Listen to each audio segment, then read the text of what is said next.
বুদ্ধিজীবী সুশীল সমাজের ব্যক্তি যে সে এক সময় বলেছিল ব্যবসা যদি হালাল হয় তাহলে সুদি লেনদেন হালাল হবে না কেন?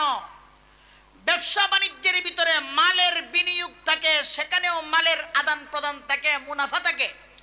ব্যবসা বাণিজ্যের ভিতরে যদি মাল বিনিয়োগ করার পরে মুনাফা জায়েজ হয়, নেওয়া হালাল হয়, তাহলে সুদি লেনদেন সেখানেও তো অর্থের ছড়াছড়ি থাকে, অর্থের লেনদেন থাকে, তাহলে সুদি লেনদেন এটা হালাল হবে না কেন? উনি যুক্তি দিছে। সে বলতে চায় ব্যবসা বাণিজ্য যেমনি ভাবে হালাল ঠিক তেমনি ভাবে সুদি লেনদেন এইটাও হালাল। দলিল, ব্যবসা বাণিজ্যেও অর্থের ছড়াছড়ি লেনদেন বিনিয়োগ থাকে, এখানকার মুনাফা যদি হালাল হয় তাহলে সুদি লেনদেন সেখানেও তো অর্থের বিনিয়োগ থাকে, তাহলে সেখানকার মুনাফা হালাল হবে না কেন? এমন যুক্তি দেওয়ার মতো অনেক মানুষ বাংলাদেশে আছে কিনা? কথা কয় না? আছে। আবুল মাল আব্দুল মুহিত জানা মরছে, এর ব্যাপারে আল্লাহ রাব্বুল আলামিন জানতেন আজ থেকে ১৩,০০০ বছর আগে।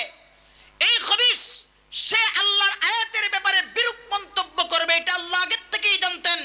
এই জন্য আল্লাহ আজ থেকে ১৩,০০০ বছর আগে কোরআনে কারীমের আয়াত নাজিল করে জানান দিয়া দিলেন, এই ধরনের তর্ক যুক্তির মাধ্যমে যারা ইসলামকে বুঝতে চাবে এদের মধ্যে একটা হবে বাংলাদেশের তথাকথিত অর্থমন্ত্রী আবুল মাল আব্দুল মুহিত।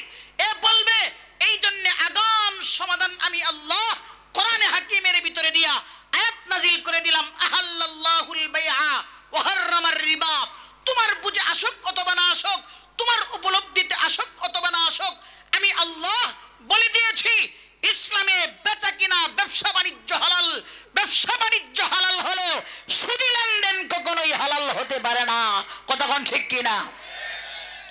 আবুল মাল আব্দুল মুহিত এই শয়তানের খালাতো ভাই মরলেও এদের মতো এদের প্রেতাত্মা উচ্ছিষ্টভোগী বাংলার জমিনে নাস্তিক মার্কা, মুনাফিক মার্কা, মির জাফর মার্কা, মির সাদেক মার্কা মুসলমান এখনো পর্যন্ত বাংলার জমিনে আছে কিনা? কতক্ষণ আছে?